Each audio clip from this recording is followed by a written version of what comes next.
gambarannya. Orang dihukum itu nggak akan pernah sampai akalnya kepada kebenaran. Tadi saya sudah membacakan Al-Quranul Karim, surah Al-Baqarah ayat 124.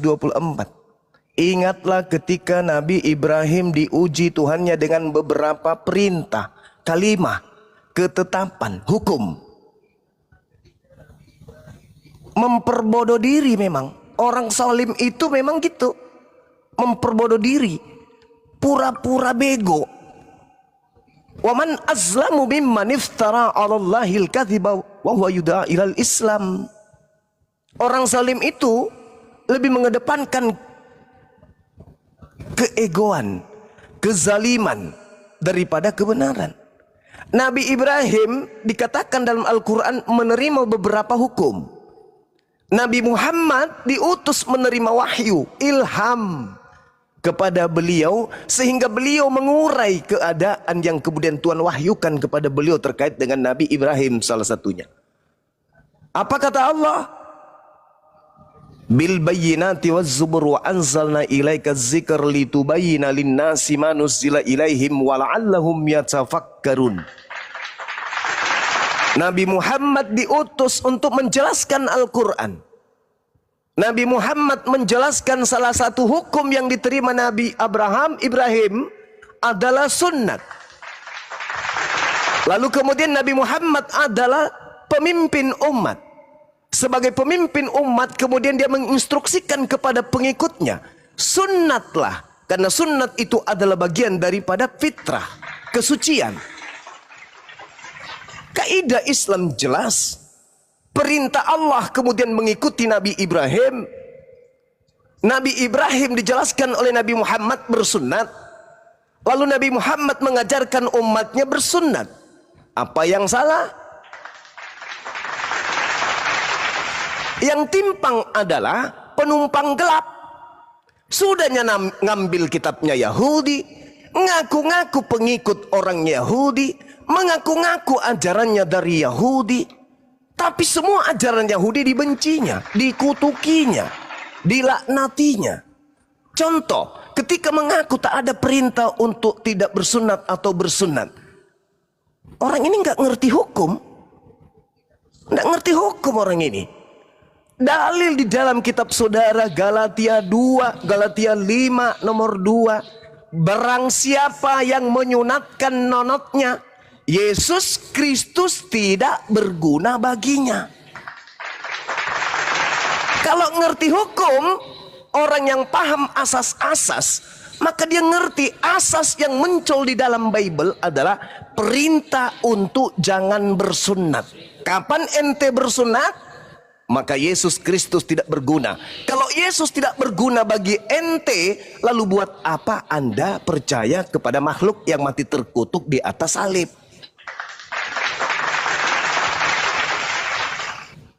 Ini paradoks yang berat dengan ungkapan bahwa di Kristen boleh sunat, boleh tidak. Gimana ceritanya orang yang ngerti hukum, namanya adalah sang hukum tapi nggak ngerti hukum. Hukumnya dalam Kristen berdasarkan perintah Nabi Paulus kepada orang Kristen, barang siapa yang bersunat, Yesus tak berguna bagi dirinya. Itu perintah. Sedangkan kekristenan itu ditopang oleh kepercayaan Yesus Tuhan. Kalau Yesus Tuhan tidak berguna bagi kekristenan, ya tutup aja tuh Kristen. Nggak usah ada Kristen. Tidak boleh bersunat di Kristen itu. Bukan haram lagi, entah apa namanya itu. Barang siapa yang menyunatkan nonotnya, maka Yesus Kristus tidak berguna. Kalau Yesus tidak berguna lah, untuk apa jadi Kristen? Jadi Kristen itu dilarang bersunat. Dilarang. Gak boleh bersunat.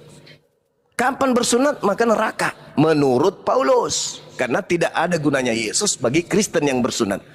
Nah, disinilah kemudian yang harus dipahami oleh saudara-saudara yang berakal. Apa yang harus disadari? Di dalam Kejadian 12 nomor 3, apa kata Tuhan kepada Nabi Ibrahim? Aku akan memberkati siapapun yang memberkati engkau Abraham. Orang-orang yang bersunat sudah otomatis memberkati Abraham. Orang-orang yang tidak bersunat sudah otomatis mengutuk Abraham. Itu udah pasti tuh. Itu udah pasti. Nah, kalau Anda mengatakan, oh kami tidak bersunat karena noise, karena kami bukan pengikut dari Bani Israel. Ya sudah, selesai. Katakan bahwa Kristen itu tidak berasal dari Timur Tengah, tapi Kristen itu berasal dari Vatikan, Roma, Yunani. Dah, selesai. Sehingga kitabnya orang Yahudi hanya aksesoris agar melancarkan aksi pemurtadan kristenisasi ke seluruh penjuru bumi. Itu aja. Ini noise-nya di mana nih, Bang? Kalau bisa ditutup dulu. Jadi saudara, kalau Anda berbicara mengenai sunat, siapa yang membenci ajaran Nabi Abraham, itu hanya orang yang memperbodoh dirinya. Yesus pun mengatakan itu, sesuai dengan Al-Quran surah Al-Baqarah ayat 30. Bahwa orang yang tidak bersunat adalah orang yang akan menempati tempat terhina di kerajaan langit. Artinya neraka. Matius 5 nomor 19. Dan entah Kristen ini mau kemana. Pada hari penghakiman, setelah penghakiman entah mau kemana Kristen ini. Pola keagamaannya itu entah kemana perginya. Kenapa saya bertanya seperti itu? Di dalam Yesaya 52 nomor 1. Tidak boleh orang Kristen masuk ke dalam Yerusalem. Yerusalem tidak boleh diinjak oleh Kristen. Yesaya 52 nomor 1. Yehezkiel 44 nomor 6, nomor 7, nomor 8, nomor 9. Haram hukumnya orang Kristen masuk ke dalam Mikdas, Baitullah atau sinagogi atau Bait Allah. Tidak boleh. Lalu Kristen ini mau kemana? Orang tamek, orang najis kayak saudara kita Kristen ini mau kemana kira-kira? Ke Yerusalem dilarang, masuk ke bait suci dilarang. Jadi ketika ada sang gembala datang untuk mengumpulkan kawanan domba, Kristen mau dikumpulkan di mana? Yerusalem hanya kalangan domba. Sedangkan Kristen ini bukan domba. Mereka bukan pengikut Yesus. Mereka pengikut Kristus yang mati terkutuk di atas salib. Nah, seperti itu saudara. Jadi saya rasa sunat ini tidak usah dipanjang lebarkan materinya, karena biar bagaimanapun umat Islam itu bersunat mengikuti milah Abraham. Sunat itu adalah ajaran Abraham, dan kami umat Islam adalah pengikut itu. Kami bersunat. Sedangkan Kristen entah ikut siapa tidak bersunat. Silakan. Terima kasih. Oke, mohon izin dulu Jadi Bang begini. Burunda ya. Mohon izin dulu Bang Siap. Tang Hukum, mohon izin dulu Burunda. Buat sobat-sobat Ikhwan Fillah yang ada di bawah, bantu tab-tabnya Sahabat ya, Bahar, pantengin syukran. tab-tabnya. Dan juga bantu follow ya narasumber yang ada di atas ini. Dan untuk teman muslim ditahan dulu ya permintaannya, biar buat satu slot lagi untuk teman yang Kristen. Lanjutkan Bang Tang Hukum. Baik, terima kasih. Jadi begini, dari narasi yang Anda nyatakan tadi, maaf kalau saya pakai istilah disimpulkan, bahwa Anda mengakui bahwa perintah sunat itu tidak ada tertulis secara tersirat pun tidak, apalagi tersurat. Itu intinya yang saya tangkap dari apa yang Anda katakan. Nah, berkaitan dengan sunat, Alkitab sudah menjelaskan bahwa sunat itu adalah perjanjian kepada keturunan Abraham. Abraham pada saat itu belum beragama. Mohon dulu, ada noise-nya. Abraham pada saat itu belum memiliki agama, tapi dia sudah memiliki ajaran yang disampaikan oleh Nabi Musa. Oleh Nabi Musa, makanya dia dituliskan. Di situ sudah jelas bahwa Tuhan membuat perjanjian antara Abraham dan keturunannya. Kami ini bukan orang keturunannya, tapi ajarannya yang kami terima. Seperti yang saya katakan tadi. Kemudian saya mau menanggapi dari pernyataan Anda bahwa kami mencuri kitab dari orang Yahudi. Ini salah besar. Kami tidak mencuri. Dasarnya apa? Anda pasti tahu Yesus itu orang Yahudi. Jadi dari mana dasarnya kami mencuri sementara dia memakai kitab-kitab terdahulu, yaitu kitab yang ada di dalam perjanjian lama. Di dalam perjanjian lama itu dinyatakan nubuatan bahwa dia akan datang. Nah, itu Anda sudah salah besar. Kami tidak mencuri, tapi kami mengikuti ajarannya. Itu yang harus Anda pahami. 12 murid Yesus itu orang Yahudi. Dia tidak mencuri loh. Bagaimana logika berpikirnya orang Yahudi mencuri orang Yahudi? Gak ada logikanya. Anda bawa ke profesor macam manapun, itu nggak logika. Nah itu dia. Nah terkait dengan Yesus terkutuk, iya memang betul. Ketika dia disalibkan, memang betul dia menjadi terkutuk. Kenapa? Ada tertulis di dalam Alkitab bahwa semua manusia ini sudah kena kutukan dosa karena Adam melanggar perintah Tuhan. Itu dari terkutuk, dan itu akan terjadi sampai akhir zaman. Ketika manusia sudah terkutuk, logika berpikirnya itu sudah pasti jalannya cuma satu, ke neraka. Tapi di dalam kekristenan, Tuhan kami, karena manusia yang ciptaannya itu, dia mengasihi ciptaannya, maka dia berkarya melalui firman-Nya. Firman-Nya itu menjadi manusia. Firman-Nya itu menjadi manusia untuk menebus manusia dari dosa. Secara logika, manusia itu ciptaannya, berarti Tuhan itu menguasai manusia. Apakah dia bisa memakai orang lain untuk menjadi penebusan manusia dari dosa? Bisa. Masalahnya tidak ada manusia satupun yang tidak berdosa. Itu udah kena kutukan. Bahwa semua manusia itu sudah terkutuk dosa. Ketika dia memakai manusia sebagai ciptaannya, itu menunjukkan Tuhan kami itu orang yang laknat. Tetapi melalui firman-Nya dia berkarya. Dia tidak mau menumbulkan manusia untuk menebus manusia, sehingga dia berkarya melalui firman-Nya yang menjadi manusia yang disebut namanya Yesus, yang kami imani adalah Tuhan kami. Itulah yang menebus kami manusia sebagai dosa. Seandainya tidak ada penyaliban, kami ini orang yang terkutuk.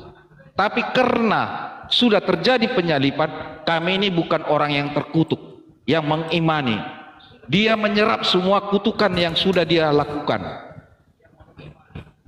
Sehingga secara logika berpikir bahwa kami dipastikan, bukan mudah-mudahan, dipastikan masuk ke surga. Catatannya ada. Bukan kedukun aja yang pakai syarat, Tuhan juga mempunyai syarat. Syaratnya ada, yaitu apa? 2 hukum utama. Kasihilah Tuhan Allahmu dengan segenap hatimu. Kasihilah sesama manusia seperti dirimu sendiri. Itu berat, tidak semua orang bisa melakukan. Bahkan orang Kristen sendiri pun tidak mungkin. Ini saya pakai, tidak mungkin melakukannya. Mengasihi sesama manusia. Mengasihi sesama manusia itu jabarannya panjang. Satu diantaranya, musuh harus dikasihani, bukan dilawan. Itu berat. Berat saudaraku. Yang bisa melakukannya itu cuma satu, manusia, Yesus. Karena tidak bisa manusia melakukannya, makanya ada karya Tuhan itu di dalam keimanan kami Kristen. Dia mengambil kutuk itu sehingga dia menjadi terkutuk. Saya nggak malu mengatakan, iya memang Tuhan kami itu menjadi terkutuk. Dan kami bersyukur bahwa Tuhan kami itu menjadi, yang namanya manusia Yesus itu, dengan nama Yesus itu menjadi terkutuk. Iya, kutuk yang ada di dalam diri. Cukup, lanjut Bang Zuma. Assalamualaikum. Lanjut Gurunda. Jangan terlalu banyak orang. Ini bukan gereja. Warahmatullahi Mohon izin ya. wabarakatuh. Assalamualaikum warahmatullahi wabarakatuh, guruku, Kang Ustadz Ardiansyah. Salam warahmatullahi wabarakatuh. Lanjut Gurunda. Iya. Ya, Bahwa kami ini seperti ya. Kepanjangan saudara, poinnya pun melebar entah kemana-mana gitu ya. Nanti jadi babak Anda belur. panjang. Jangan Fokus saja dulu, saudara. Jangan terlalu melebar kemana-mana karena saya lihat kenapa Anda minim, pengetahuan Anda sangat minim sini ya. Jadi gini, mengatakan sabar dulu bang. tapi jangan di jadi Masih panjang ya narasinya ya. Sayangnya ini bukan gereja. terima kasihlah kalau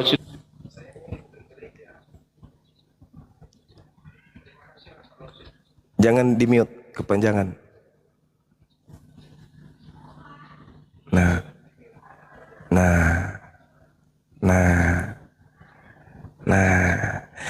Oke, saya tanggapi yang terakhir aja dulu tadi ya. Pembodohan dan kebodohan sang nihil ilmu yang mengatakan di Kristen itu kepastian selamat itu pasti. Tidak ada dalilnya. Dari kitab Kejadian sampai kitab Wahyu itu tidak ada dalil jaminan keselamatan kepada Kristen. Ini tak kasih data bahwa di Kristen itu mudah-mudahan 1 Yohanes 3 nomor 2, saudara-saudaraku yang kekasih, sekarang kita adalah anak-anak Theos, anak-anak dewa. Tetapi belum nyata apa keadaan kita kelak. Belum pasti bagaimana situasi dan kondisi kita kelak. Akan tetapi kita tahu bahwa apabila Yesus Kristus menyatakan dirinya, kita akan menjadi sama seperti Kristus, sebab kita akan melihat Kristus dalam keadaannya yang sebenarnya. Jadi Kristus di dalam 1 Yohanes 3 nomor 2 itu bukan Tuhan, tapi manusia. Dalam keadaan yang sebenarnya Yesus itu, Kristus itu adalah makhluk seperti dengan Kristen yang lain. Itu bukan Tuhan. Sekali lagi saya sampaikan kepada teman-teman agar memahami pengajaran penyembah makhluk terkutuk. Ketika dia dengan sombongnya mengatakan di Kristen itu tidak ada mudah-mudahan, tapi kepastian itu kebohongan. Cara iblis menyesatkan itu kayak gitu. Kepada jemaat-jemaat, wah mereka hebat. Tapi kalau kepada apologet Islam Indonesia, mereka hanyalah sampah pemakan daun kering. 1 Yohanes 3 nomor 2, saudara-saudaraku yang kekasih, sekarang kita ini adalah anak-anak dewa. Tetapi belum nyata apa keadaan kita kelak. Belum pasti, belum jelas. Ya, kalau di dalam terjemahan lama itu belum jelas seperti apa keadaan kita nanti. Itu dalam di dalam terjemahan yang sebenarnya. Kata nyata itu ini jauh dari apa yang seharusnya. Kata Panero itu harusnya itu belum jelas atau belum pasti atau belum nampak, ya, artinya sesuatu yang masih abu-abu. Itu di 1 Yohanes 3 nomor 2. Kemudian banyak hal yang dinarasikan tadi sang nihil ilmu terkait dengan dia mengakui bahwa mereka menyembah makhluk terkutuk. Dan kebohongan yang paling terdahsyat yang dilakukan kemudian oleh iblis di atas muka bumi ini adalah fitnahannya terhadap Nabi Adam alaihissalam. Mereka memfitnah Nabi Adam secara membabi buta demi untuk menjual Kristus sebagai penebus mereka dengan cara mati dengan jalan kutuk di atas salib. Ini adalah kebohongan. Hadapkan saya, lulusan terbaik dari Kristen, yang mampu menunjukkan kepada saya bahwa Adam alaihissalam itu mewariskan dosa kepada keturunannya. Indahnya Islam, karena Nabi Adam dan keturunannya itu adalah makhluk yang dimuliakan. Walaqad karramna bani Adam wa hamalnahum fil barri wal bahri. Dan sungguh aku Allah telah memuliakan anak cucu Adam. Jadi bedanya dengan ajaran yang suka kepada kutuk, mengutuk semua, ya, yang seharusnya tidak dikutuk, yang dikutuk malah dimuliakan. Contoh, Di dalam Al-Quran, wa innaka rajim, yang dikutuk itu adalah iblis. Tapi di mereka, yang dikutuk itu Tuhan. Di dalam Al-Quran, Nabi Adam dan keturunannya dimuliakan. Di dalam Kristen, Nabi Adam itu dikutuk. Di dalam Al-Quran yang dikutuk itu adalah iblis. Sekali lagi, di dalam Kristen yang dikutuk itu adalah sembahan mereka.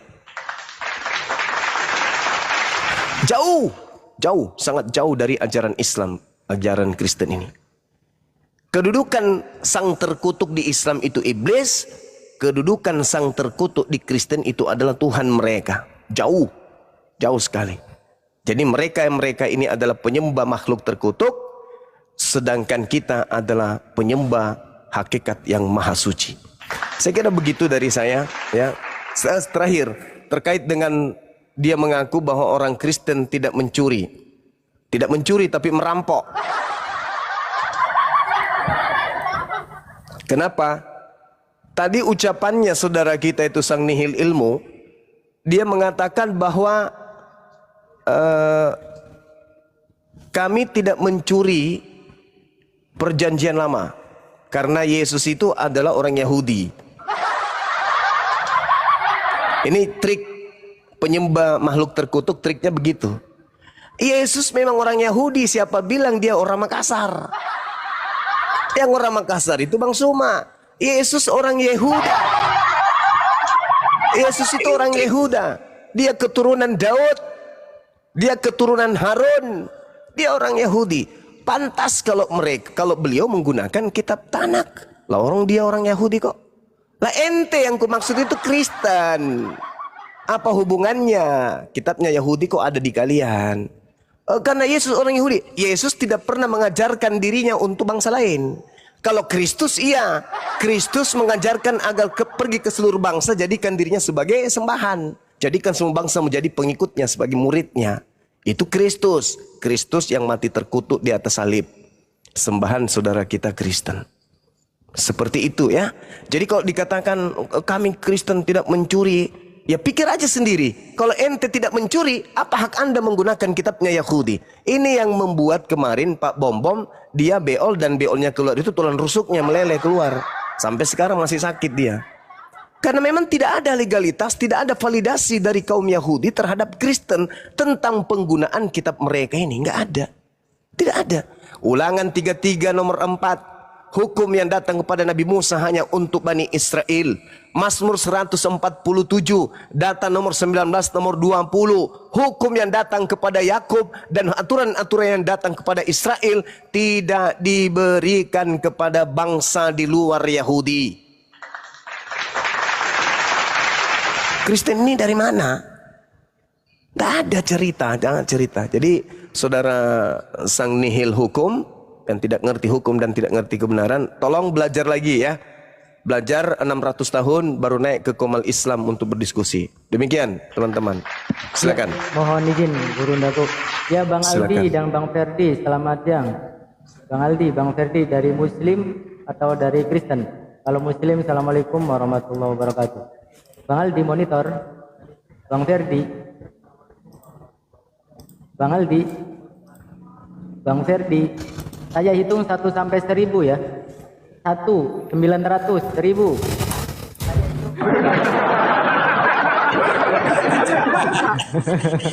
Lagi ya. Nah ini minta naik bisa mute tapi nggak bisa di ini. Ya buat sobat-sobat ikhwan fillah bantu kencengin tab-tabnya ya, kencengin tab-tabnya. Dan ini 2 slot, jadi buat teman-teman ikhwan fillah ditahan dulu ya. Untuk yang muslim, biar teman-teman Karisteng ini kita urut dulu urat sarafnya ya, biar lurus ya. Jadi silakan buat teman-teman Kristen yang ingin berdiskusi dengan Gurunda Bang Zuma. Pasien berikutnya, mana ya? Satu lagi.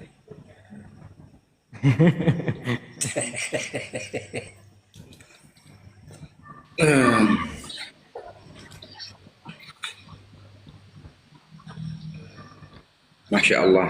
Ya, momot yang dibawa sambil bantu, barangkali ada noten-noten yang dibawa yang bisa diajak diskusi.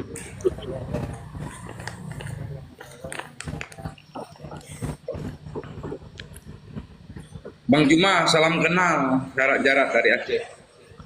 Salam kenal, saudaraku raja-raja. Bukan dua raja-raja ini kan? Bukan, Oh bukan. bukan. Kirain dua raja-raja ini. Oke. Kalau dekat saya Pak Zuma ada ingat itu.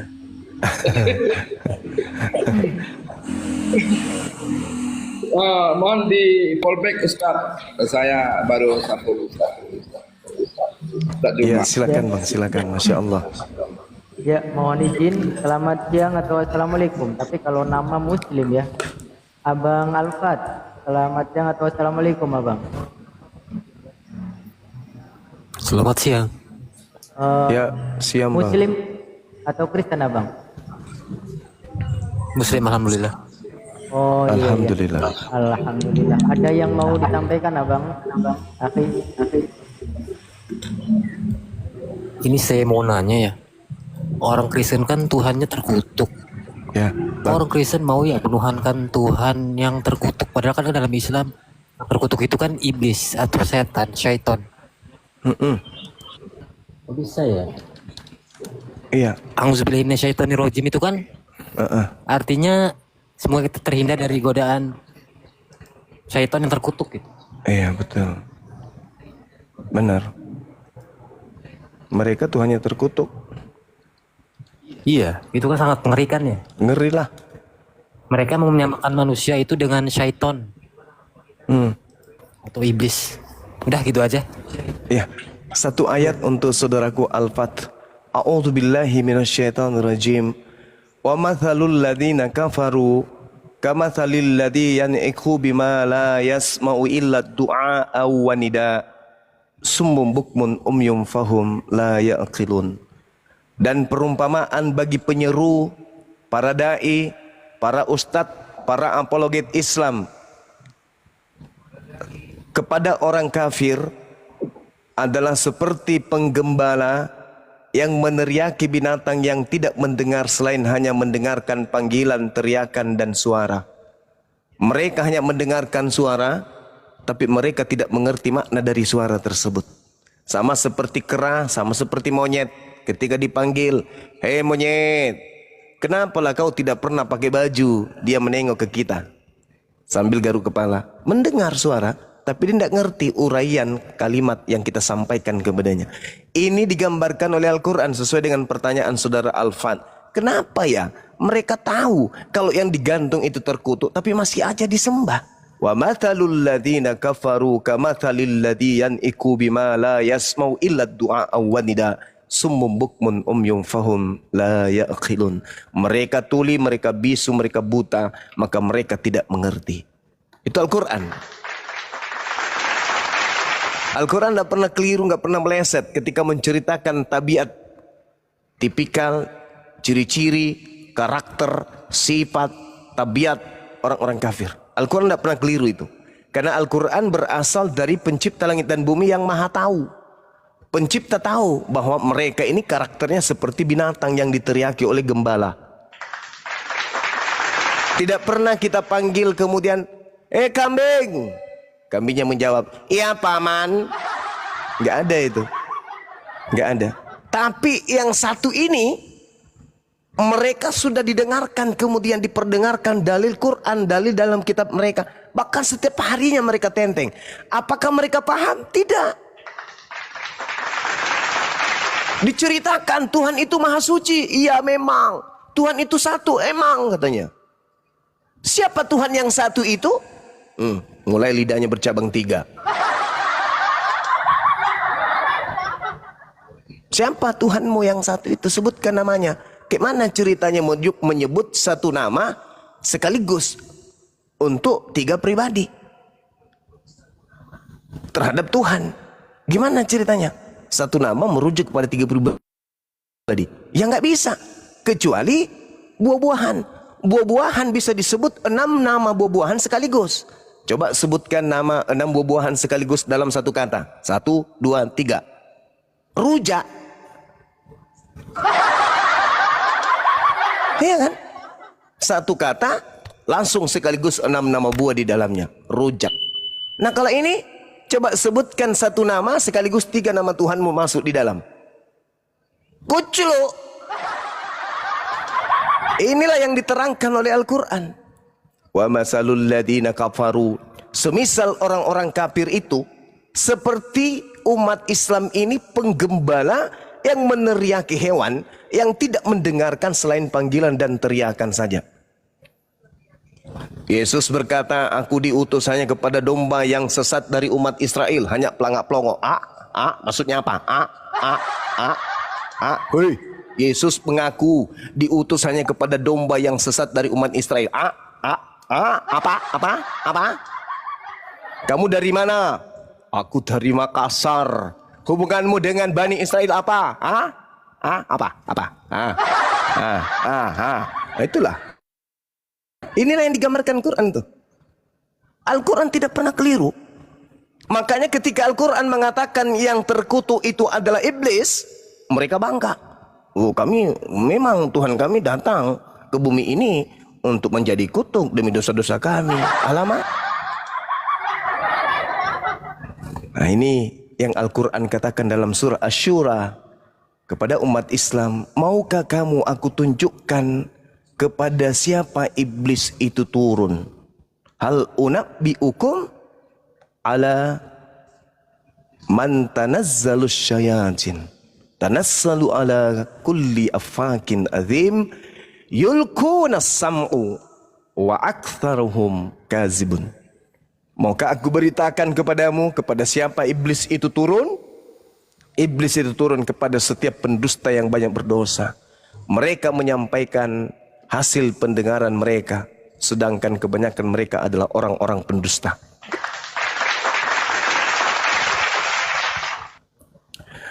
Saya kira begitu teman-teman sekalian. Silakan kalau ada penyembah makhluk terkutuk dinaikkan. Ya, mohon izin Gurunda. Bang Alfat, mohon izin ya saya turunkan ya. Mohon maaf ya tanpa mengurangi rasa hormat ya. Selamat siang Bang Wandi. Bang Wandi dari Muslim atau dari Kristen Bang Wandi? Assalamualaikum, saya dari Muslim. Oh, waalaikumsalam warahmatullahi wabarakatuh. Tolong buat Muslim ditahan dulu ya, biar dua slot ini buat teman-teman Kristen ya. Baik. Biar ada diskusinya ya. Atau ada yang mau disampaikan? Salam dulu, kenal Bang. Salam kenal Bang Jumba. Iya. Iya Bang. Sedikit saya mohon izin untuk nyampaikan Bang Jumba. Silakan. Saya terakhir ini suka scroll dan menemui satu forum yang membahas tentang perdebatan agama, lintas agama. Jujur saya adalah Muslim, tapi istilahnya pemahaman saya tentang Muslim itu ya sedikit Bang Juma ya, gitu ya. Iya. Jadi setelah saya melihat dan saya ketemu dengan room tersebut yang membahas tentang lintas agama, justru yang masuk adalah orang-orang yang seperti saya, dan akhirnya setelah perdebatan itu kita jadi terbantaikan gitu Bang Juma, gitu kan. Dan yang saya takutkan akhirnya setelah mereka bertanya dan apa yang kita tidak bisa menjawab dengan apa yang mereka inginkan, akhirnya kita terbawa sama mereka Bang Juma. Nah di sini istilahnya saya memohon bantuan gitu kan, istilahnya jangan sampai dengan perdebatan tersebut kita tidak bisa tidak bisa meladeni mereka, akhirnya ya kita terbawa. Itu aja sih Bang Juma. Iya, baik. Jadi kepada saudara-saudara Muslim, anak-anakku sekalian, adik-adik, om-om, tante-tante, paman, opung, tulang, lai, ito, semuanya, daeng, andi, puang, keraing, percayakan kepada apologet Islam Indonesia untuk menghadapi polemikus penyembah makhluk yang menurut mereka digantung terkutuk di atas salib. Tidak usah terjun ke lapangan untuk perang kalau senjata belum. Saya sadar Islam itu girohnya luar biasa. Islam ketika agamanya tersentuh, mereka mati pun rela. Tetapi mati konyol itu juga tidak bagus. Yang namanya berjuang, yang namanya jihad, kudu perlu perhitungan. bukan hanya berdasar girah saja. Itu namanya mati konyol. Ada perang, yes, lari aja masuk ke dalam. Oh pokoknya lari, ada ikut di dalam bikin kacau medan tempur. Islam itu tidak begitu, harus mempersenjatai diri dengan ilmu. Makanya kaidah dalam ilmu, dalam Islam itu, tuntutlah ilmu mulai dari ayunan, mulai dari taman kanak-kanak sampai taman makam pahlawan. Itu di Islam. Jadi kalau kita belum ada ilmu masuk ke sana, jangankan kita manusia biasa, makhluk pertama yang bernama Adam alaihissalam dari sisi manusia itu diobrak-abrik pertahanannya oleh iblis. Apatah lagi sekelas kita ini yang tidak pernah belajar Bible. Seorang ustadz paham bahasa Arab, hafal 30 juz, ngerti nahwu Arab, tapi tidak mengerti tentang senjata-senjata kaum kafir, percuma berdebat dengan mereka, percuma. Karena mereka bukan mau mendengarkan nasihat, mereka ingin membantah kebenaran. Maka sehebat apapun para ulama, para ustadz, para kiai, para dai, para mubalik menyampaikan kemudian narasi-narasi Quran, kalimat-kalimat langit, percuma. Maka yang bisa menghalau mereka, yang bisa menghantam mereka, yang bisa memindahkan jantungnya ke kiri ke kanan, ginjalnya pindah ke tumit, itu hanya para apologet Islam yang belajar siang dan malam, mengkaitkan kemudian dengan pemahaman antara akal, pewahyuan dan juga buku yang mereka anggap sebagai firman Tuhan. Baru bisa. Kalau cuman modal semangat, oh nggak bisa. Nabi Adam kurang apa? Di surga loh dia, di Taman Eden beliau bersama dengan istrinya, intim dengan Allah, berbicara dengan Allah. Allah menyatakan diri kepadanya, pertahanannya sangat kuat. Apa yang terjadi? Iblisnya enggak seberapa pengaruhnya, jatuh. Untung saja Allah itu maha penyayang, sampai Nabi Adam alaihissalam diberkati bersama dengan keturunannya, dimuliakan beliau. Nah, di zaman sekarang, cara, trik, metode, karakter mereka, tabiat mereka, dan juga pemahaman-pemahaman karakteristik yang mereka pahami berdasarkan dengan contoh yang diteladani mereka dari Paulus, melahirkan mereka menjadi penyiar, pemberita kabar yang sangat luar biasa. Taruhlah Edis, contohlah itu Edis. Tak bisa kita kemudian melumpuhkan dia dengan ilmu pengetahuan, tak bisa. Kenapa? Karena mereka, si Edis ini tidak menggunakan akal di dalam menelaah. Mereka hanya framing, dia hanya framing, mencari kata yang dibolak-balikkan. Itu aja, kata-kata yang dia pahami berdasarkan dengan tafsir kata. Sedangkan ayat suci Al-Quran tidak bisa ditafsirkan hanya dengan satu kata, harus ditafsirkan dengan satu ayat. Sementara dia hanya kata, satu kata seperti Rabb. Nabi Muhammad itu juga adalah Rabb, Nabi Muhammad juga itu adalah Tuhan. Nah itu, yang kayak gitu-gitu. Ini yang mau dihadapi oleh saudara-saudara yang tidak mempersenjatai diri mereka dengan Bible. Nggak bisa. Karena musuh terberat mereka itu adalah Bible. Coba, seakurat mana kemudian Bang Suma menguraikan ayat suci Al-Quran kepada mereka? Mereka terima? Mereka merasa terpukul? Enggak. Contoh seperti ayat yang saya bacakan tadi. Wa mathalul ladzina kafaru kamathalil ladzi yan'iqu bima la yasma'u illa du'a wa nida summum bukmun umyum fahum la ya'qilun. Seperumpamaan kemudian bagi penyuruh orang kafir adalah seperti gembala yang meneriaki binatang dan tidak mereka kemudian tidak mendengar, hanya suara saja. Sakit enggak mereka mendengarkan ayat ini? Enggak. Enggak sakit. Nah sementara para ustadz, para ulama hanya punya senjata ini. Sedangkan yang mau dihadapi ini adalah saudara-saudaranya iblis. Tapi kalau saya menggunakan Matius 15 nomor 24, nomor 25, nomor 26, pincang langsung timpang, giginya terlempar kemudian.